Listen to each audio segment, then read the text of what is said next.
Good afternoon. Good afternoon. We're going to talk about how 5G can change your life.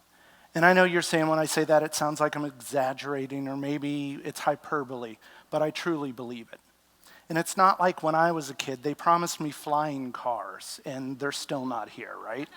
But what I'm telling you, it's going to help enable self-driving cars, which are actually a thing that's going to happen. Now, for those of you who don't know what 5G, it's the latest evolution of networking cellular technology. And if you're in the technology field, maybe some of the things I tell you aren't going to be new. But if you're not, I hope you find it interesting. So in order to really understand how 5G will help you in the future, I think it's important to really go back and show you how cellular technology changed your life in the past. In the past, we started with 1G. And 1G brought us phone calls to people. And I know you're saying to yourself, well, before cell phones, I was able to call people. And I'm telling you, you weren't. What you were able to do is call places or locations. When I wanted to call my friend, I had to be at my house and call my friend at their house. And hopefully they were there. But if they weren't, I had to wait for them to come back to their house to call me back at my house, right? What this enabled is you to call a person no matter where they are. So then we moved to 2G. And 2G really brought upon texting. So think about how texting has changed your life. Individual texts, group texts, it's prevalent in society, especially in the younger generations. 3G, well, it brought us applications. And when 3G first came out, I was so excited to get email on my phone, right? That was a big deal.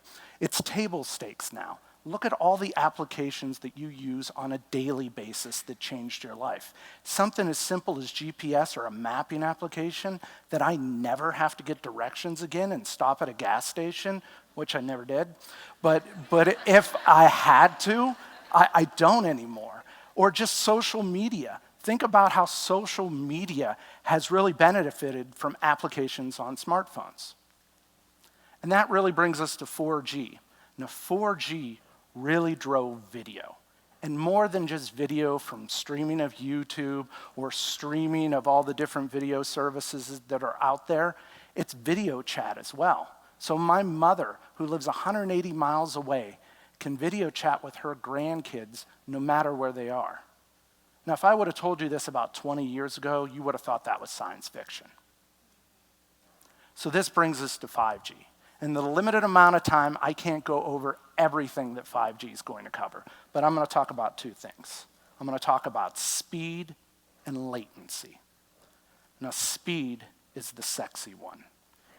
It's bandwidth, it's speed. It's the one everybody at the party wants to come talk to, right? Everybody's heard of it. Everybody's excited.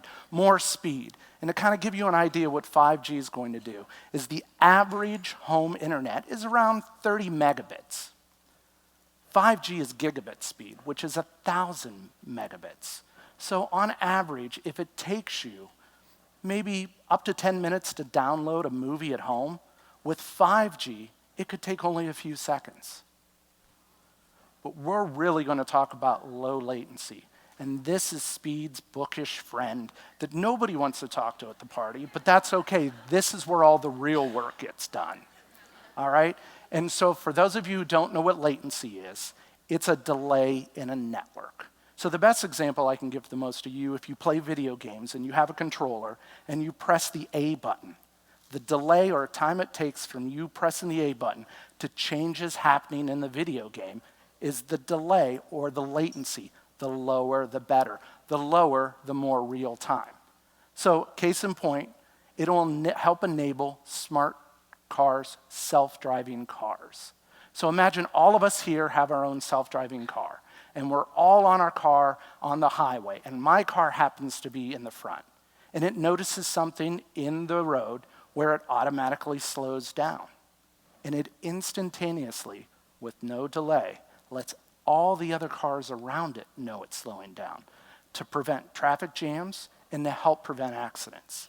This will further go into other industries such as robotics, virtual reality, augmented reality, and even the medical field where they can do remote robotic surgery, not from close, but from very far away, because you don't really want to delay when you move the scalpel, right? So unfortunately, my time is up, but what I challenge each and every one of you to do is keep an eye out for how 5G can change your life. Thank you.